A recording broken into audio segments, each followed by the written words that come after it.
podcast and YouTube blog covering the German startup scene with news, interviews, and live events. Hello and welcome everybody. This is Joe from Startuprad.io, your startup podcast and YouTube blog from Germany. Welcome Christopher this time back here at Startuprad.io. How you doing? Very good. Thank you for having me. It's completely my pleasure. When we've been still an audio-only podcast here in Frankfurt, we've been talking, and I just looked it up. It was published in March 2017, almost 4 years ago. It feels like a lot has happened since, right? Absolutely. Can't imagine, like 2017, Clark was a different company. We'll talk a little bit about your journey here. Let us first get our enabler mentioned here. This interview is brought to you by investinhessen.com, which provides you detailed information on the state of Hessen as a business location and is specifically aimed at investors.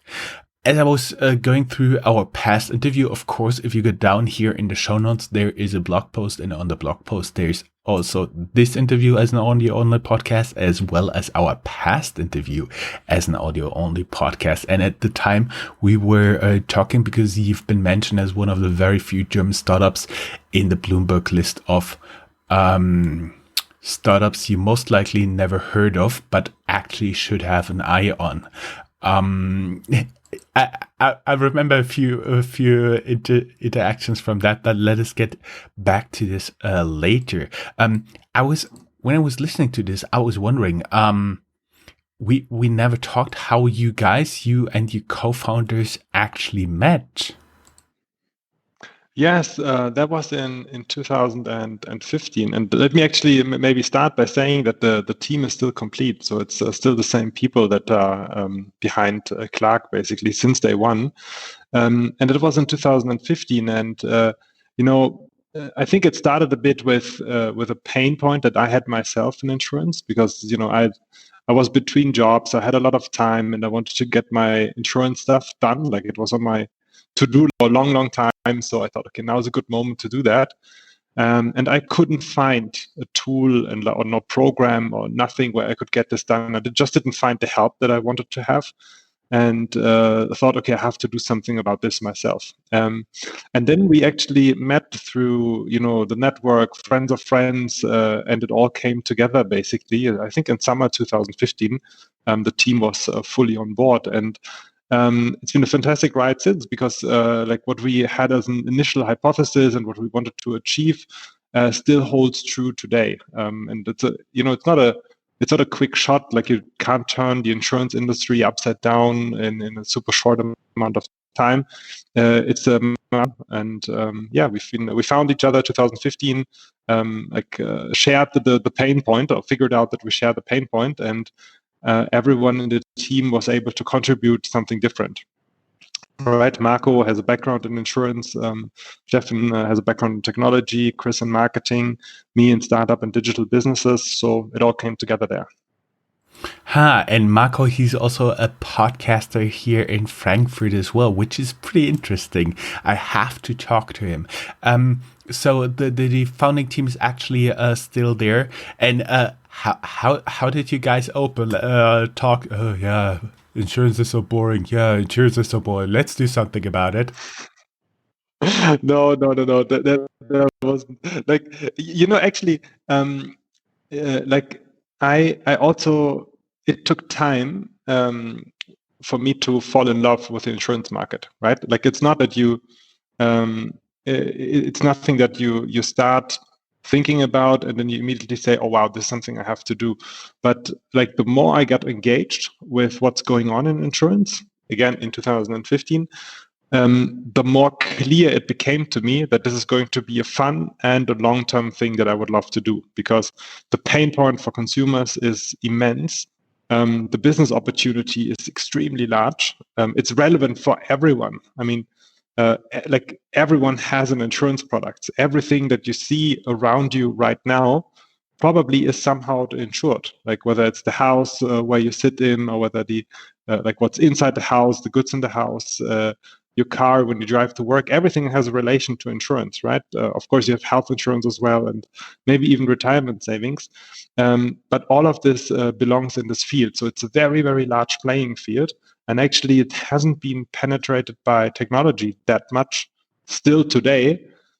So you have a massive market, you have unhappy customers, and a low degree of digitization. So for a founder, that's a fantastic opportunity. And for that reason, you have to like it. I see. Usually the founding stories, at least recently, involve some wine, but that apparently wasn't the case with you guys. Can you, because you are right now really popular in Germany, because I see you run TV ads on national TV and all stuff like that, and I'm curious, can you explain to somebody who maybe has never had any interactions with Germany, who doesn't even understand what Vollkasko-Mentalität is? Can you explain him a little bit the German love of insurance? And of course, I'll explain later what Vollkasko means. Of course. So, like take an average German. Average German has 6 insurance policies, and those 6 insurance policies are typically with like 4 different insurance carriers. So what everyone has is a paper folder at home where you have all the documents stored that you get from these insurance companies, and typically this has piled up over the years because you bought these insurance products years ago. You have the paper folder in your sideboard, but you don't really know what's going on. So you don't know like what you actually get for your payments every year and whether this is still adequate. And your life situation has changed. You may be married, you have maybe kids now, you moved houses, you moved jobs, whatever. And you don't know if what you have in this paper folder is still matching your life situation. And there's a gap in the market because what people typically do is they sell you a product, but then afterwards there is silence. And what we do is different. First, we digitize this folder. So instead of having this paper folder in your sideboard, you have all of the data in an application, right? That's the idea. So you always have all your insurance data, contract numbers, durations, what's covered, what not, and so on and so on. And then what we do is we, of course, help you stay up to date. So it's like an ongoing management of these, and we'll tell you every year, look, we just checked your car insurance or we just checked your household insurance, and you know what? You're still doing great. You don't need to change it. You don't need to think about switching it this year. Just pay the premium and you're good for another year. And we'll do that every year, and we'll, of course, stay ahead of what's changing in your life, and then also tell you if something is changing, what it means for your insurance, and if you need to adjust your insurance. So it's meant like one place where you as consumer can do everything that has to do with your insurance. And if you don't understand anything, or if you have a question, like there are sometimes these cases, right? You sit in your garden and you see this big, massive tree that could fall on your neighbor's house. What actually happens if that like a tree falls on your neighbor's house? Who's paying that? Or your kids play ball in the garden and the ball is falling on the street. The car has to, go exactly divert and hits another car. Whose insurance is paying that? Is it your insurance because it's your kids with the ball? Is it the car insurance of the driver? Like who's in charge of that? So if you have these questions, there's an answer to all of that too. So we can give you peace of mind, because if you're not sure and you have this case and you just want to know what's going on and what would be if, then you can also ask us these type of things, and we have experts that can look in your contract and look this up. And Vollkasko insurance, as you said, there is Germans love the car insurance, and there's like 3 levels of them, and the highest level, like the almost worry-free level, is Vollkasko. So meaning Vollkasko Mentalität means peace of mind. Everything is covered, everything's taken care of. Now that we understand that you guys are basically getting the digital folder on your cell phone for all your insurance policies, let us get a little bit into the money, into the venture capital funding. By the way, I'm wondering, when you started in 2015, I know that fintech at this time was a thing, was starting. I did my first fintech review 2014, but was Insurtech already a thing? And how did you approach investors for, let's say, seed Series A or stuff like this? Did you say, we're a fintech in insurance and this will be awesome and it's more sexy than it sounds? No, it's a very good point you're raising there, because it was a problem. Like, I think 2015, I don't know if the term Insurtech existed at the time or if it was coined shortly after. But it was not so clear. And the problem was that the venture capital industry had no experience with Insurtech. So they had hardly any experts that knew the markets. So we needed to explain what a broker, because from a regulatory standpoint, we are an insurance broker. We really had to explain first what this actually is, right? And that was actually hard for them to get comfortable on, because they had, no experts on the market, no past investments in this field that were a success. So it was for them a lot of pioneering work, and many at the time didn't dare to make an investment in this field because they just couldn't assess what business model may be successful and which one not. And that means for us, 2015, there was no funding at all. So it was really marginal. And 2016, we then did our first real financing round. Of 2015, of course, we also had supporters. So we had some fantastic business angels that were more experts in the field, so they could basically assess if there is an opportunity or not. But it all started off then only in 2016. And actually, if you look at customer numbers and revenue numbers of Clark, especially customers, I think end of 2015, I knew every single customer's name, right? Because it was family and friends and such. So I don't know if we had an actual customer by the end of 2015. And then only 16, it started a bit with money to invest in growth. When did you go for your Series A round, and how did you approach it? How would you describe Clark at this point? Was it that you still knew all the customers? Yeah, it was. So, and that's why maybe it also took a bit longer. So I think the Series A, that took us a year or so. That was a very, very long process. I'd say we started summer 2015 when the first website went live, and we then closed it summer a year later. And in the meantime, we talked to probably 300 VCs or so. So it was a very, very tough process. But again, it was this education piece. It was, of course, that there was a lot of uncertainties also around the company and where the business is going. So it's understandable that this took longer. Plus, it was extremely competitive. So when we started 2015, I think there were 15 companies that did exactly the same. So on top of all the uncertainty around, is there actually an opportunity or not? And what is this new thing in Insurtech? There were many companies starting in the field, and it was really hard to separate them. Let me just digest this a little bit. Venture capital in Germany called Risikokapital, so risk capital, were risk averse and didn't want to venture out. Okay, I get that. I like that you say that it's venture capital, and in Germany it's risk capital, because they see the risk first of losing the money and not the opportunity of increasing it significantly. Could say that. It's funny. Vollkasko-Mentalität. Is your current funding round that we're talking about, by the way, congratulations to 69 million euros from Tencent from China. Is this your Series B round? Series C.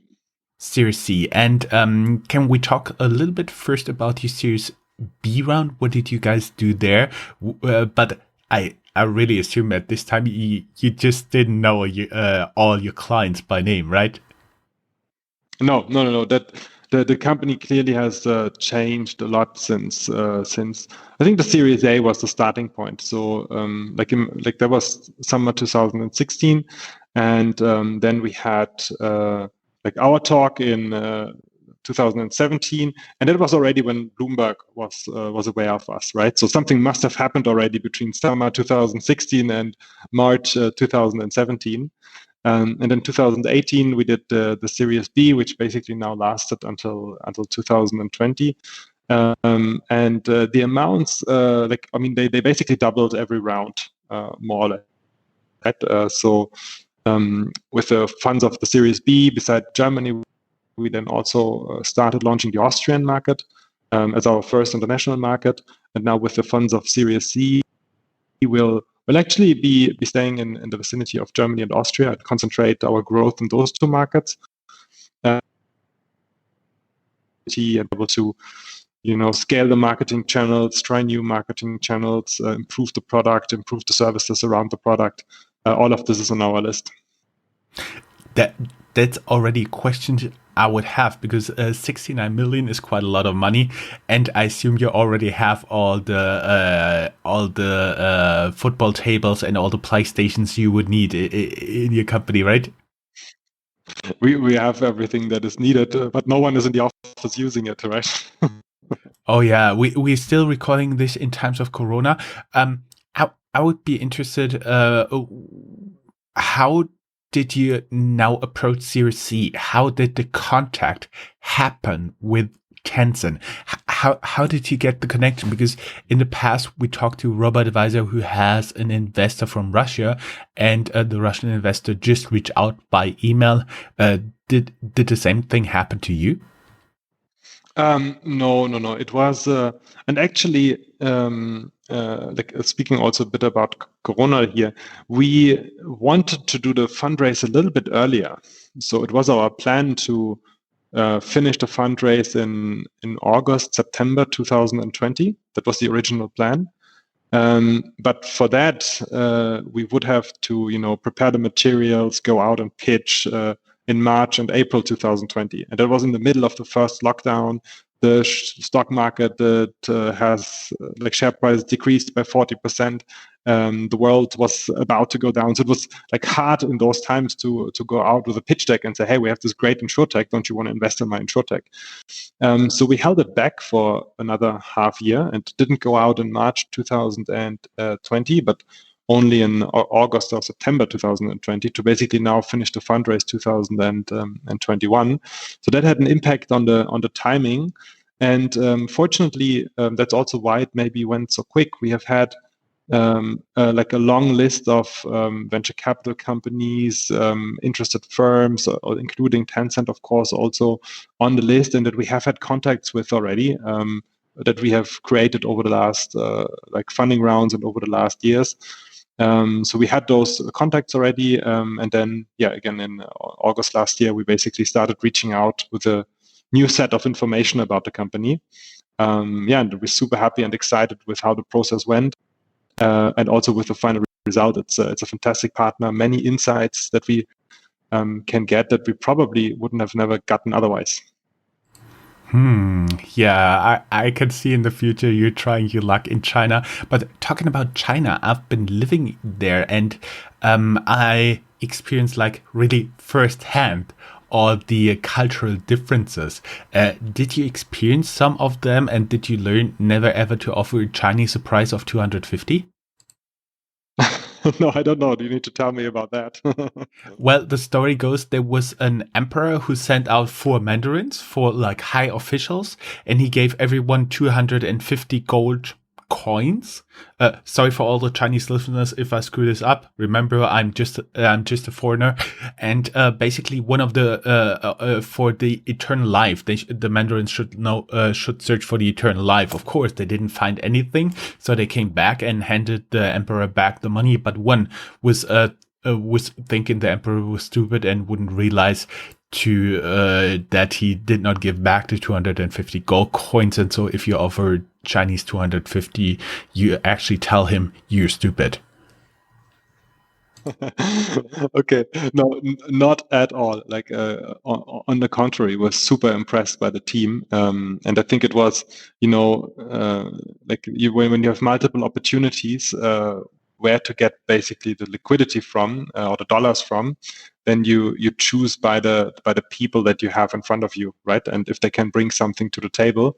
We found this absolutely remarkable and impressive. And I think it was a decision more for the team than for the money. Huh. Would you like to give a mental high five to the people who impressed you most at Tencent? Of course.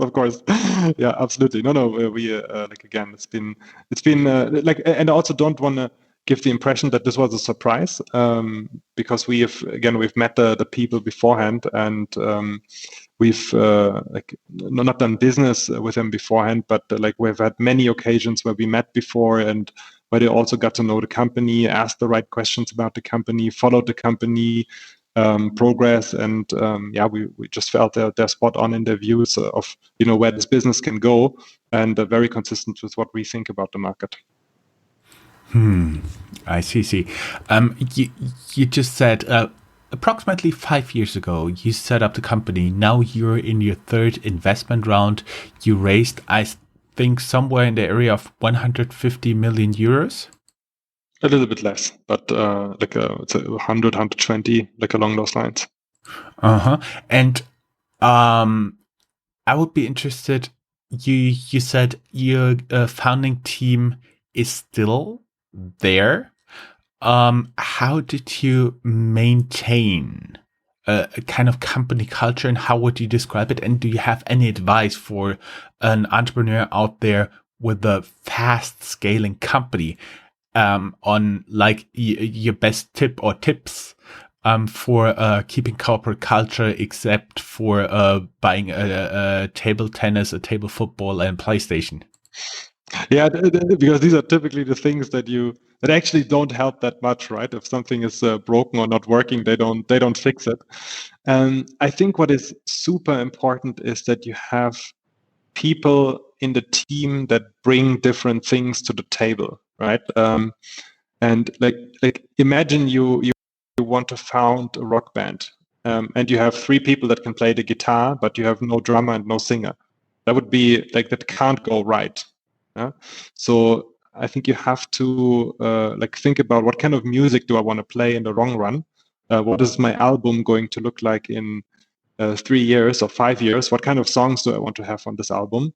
What should it sound like? And what kind of people what kind of roles are actually important to create that? And for us, there was technology, marketing, operations, and digital business. So everyone had a clear role, right? And like everyone also has a clear function and accountability in the company, and an area that he or she is pushing forward. And I think that was super important for us, because don't have one who's working a bit in the area of the other, and everyone is basically, we're all working towards the same thing, but also everyone has a clear expertise and a clear reason for being in the company, basically, and that has helped us a lot, I would say. So I think that's actually something that like young founders should do at the very beginning. Like, if your dream comes true and the company is exactly where you want it to be in 4 years, what does then the org chart look like? And make those top 4 people or 3 people or whatever the top 3 are, make those your founders.